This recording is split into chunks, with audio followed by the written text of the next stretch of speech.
Hello everyone, in my short video today, there will be 2 Bentleys and another Brit, but more on that later. We have the new Flying Spur Bentley in the foreground, well, the previous generation Flying Spur.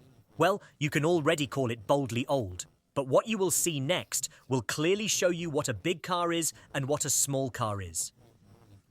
But again, size doesn't always matter. I saw this scene just the other day when I came to the parking lot to pick up my car.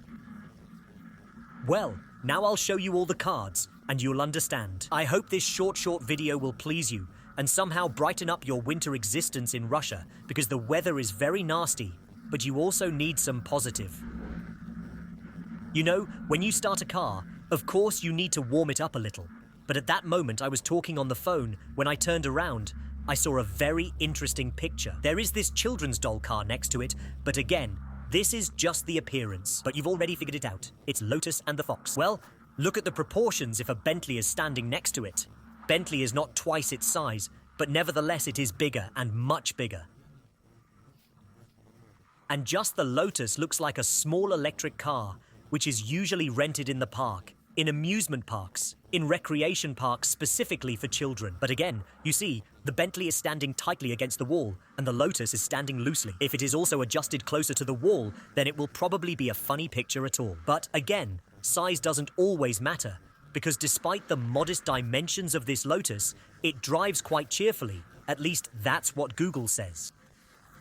But in principle, regarding its historical value, it is of course much more valuable than the Bentley, which is worth it. But here's a little video today. Write in the comments what you like best, Lotus or Bentley. But again, if you are over 170 centimeters tall, Lotus will probably be contraindicated for you because it is unrealistic to physically ride it.